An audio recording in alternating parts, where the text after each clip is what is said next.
AM 1150, CRN, and Transportation Talk Radio. I'm talking today to Leanne Venier.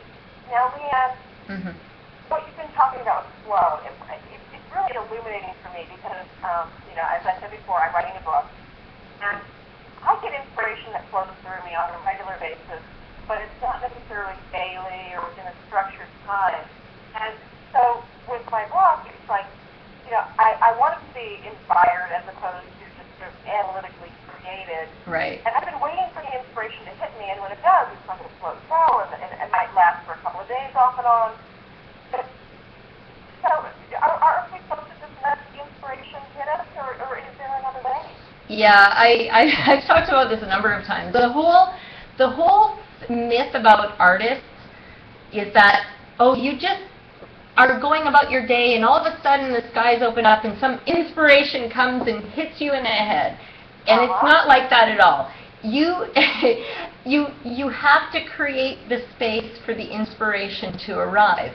So that's where, if you read about any famous artist, whether it's a famous musician like Leonard Cohen or famous writers, there's all kinds of them that talk about the process that they create to be able to get into that zone where the writing just comes effortlessly. And it always, and it's the same thing that I follow with my creative process, you have to schedule in the time. You basically, I know writers that say, butt in chair. That's like the one rule to writing. The only way that you can be a good writer is to put your butt in the chair and do it. So for me, it was like butt in studio, like as in your bottom.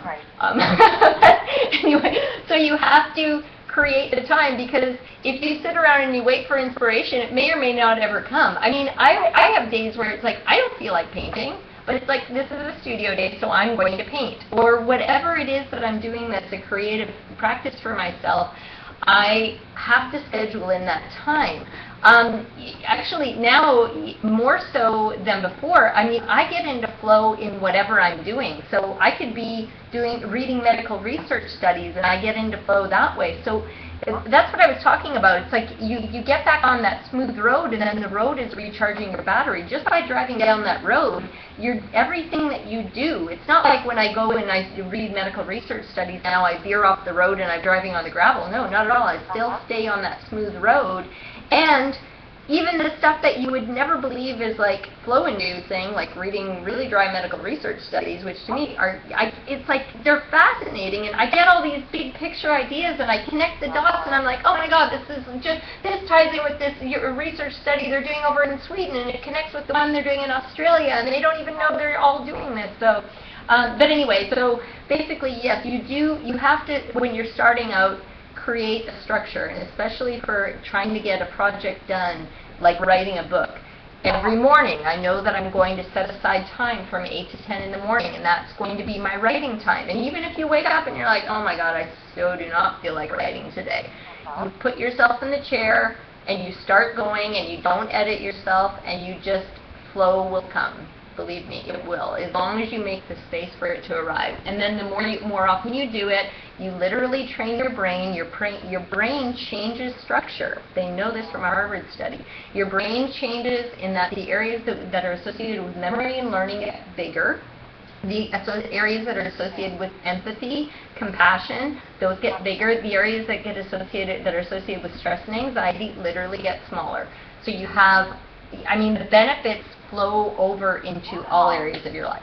But yes, you do need the structure. So that's why I always start with that point first. You have to create a dedicated flow practice, whatever that practice is. Okay. So can you show our listeners how you went from mechanical engineer to artist? Okay, okay, so I left. I was really unhappy as an engineer. I was getting sick all the time. I wasn't feeling fulfilled. I felt like that whole left brain, everything, there were so many rules, and it was a very bureaucratic environment. I was working for Lockheed designing submarines. It was just very stifling for me. And I come from a background, I trained as a classical pianist as a child, and I was also always drawing and writing as a child and in early high school until I got onto this track where now you're going to go study engineering. But so for me, getting into flow was just part of my everyday life. That was kind of like a really great escape for me, and it was recharging. So it kind of balanced a lot of the other stress that was going on in my life at the time.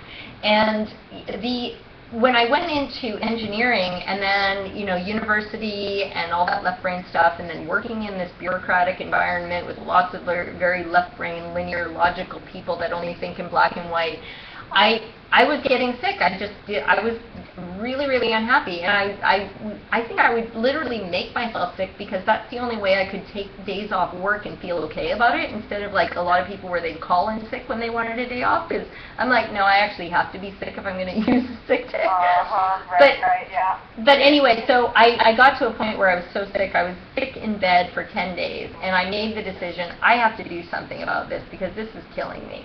So I decided to leave my engineering career, and I sold everything, and I took my 2 cats, and we moved to Italy. And I didn't speak the language, and I knew almost nobody there. Wow. Not to say that that's the solution for everybody, but that's what it took for resetting myself. So, but how did you become an artist? Oh, okay, yes. Okay, so moving to Italy, I got back into that. I got into flow all the time. I was writing and drawing and studying alternative healing modalities, and I had my own business. I was working 30 to 40 hours a week getting all this stuff done. But I was tapping into that creative flow, so I had this limitless source of energy. I come back to Austin after 7 years, or I moved to Austin after 7 years, and that's when I went back to school for acupuncture and shiatsu. Had another period of like studying, learning, then healing, and all this outward energy, and I wasn't making time for a flow practice. I wasn't doing anything creative. I was just like working all the time and studying, and I loved the work that I was doing, and I loved working with my patients, but I was feeling more and more depleted. So I had a healing practice up in British Columbia, and when I moved back to Austin, and I decided to take a beginner painting class, because I knew I was craving that right brain expression.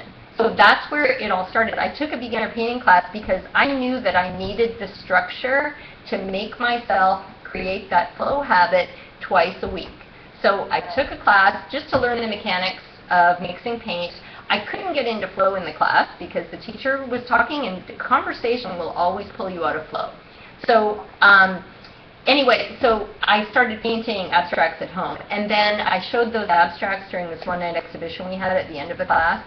All this positive feedback, and these were the paintings that I was creating in flow state, in pure flow, that I just was tapping into because I was using the color energies that I needed. Right.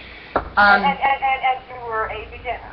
Yes, I was a total beginner. I had never painted before at all.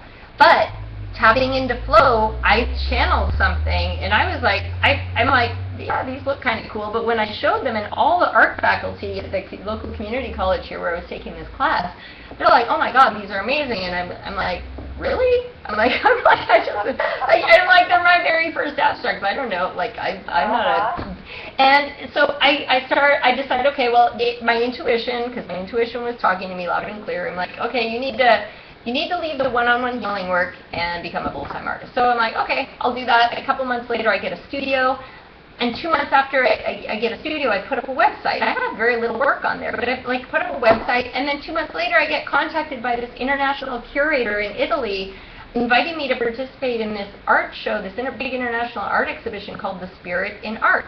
And she specifically requests my very first paintings, which I named Synchronicity, which, if anybody knows what that term is, it's a Jungian term. So Carl Jung coined this term. It means meaningful coincidence.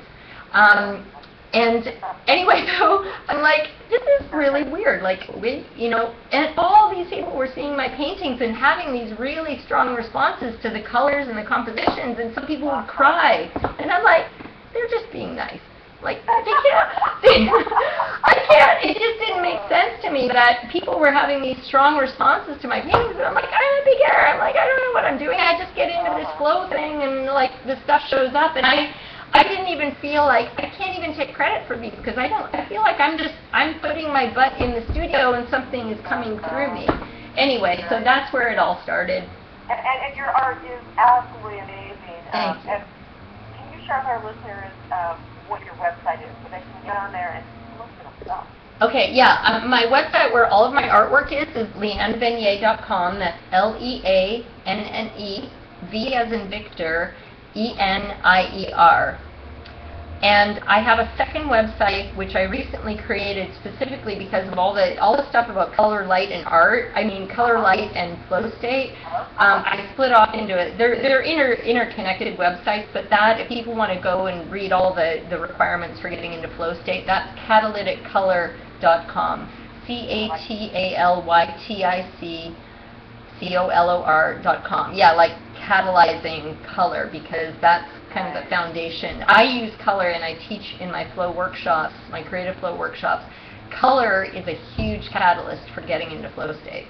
And I want to talk more about that because that's really important and fascinating, but we can go to another. Okay. More with Leanne Venier in a few moments.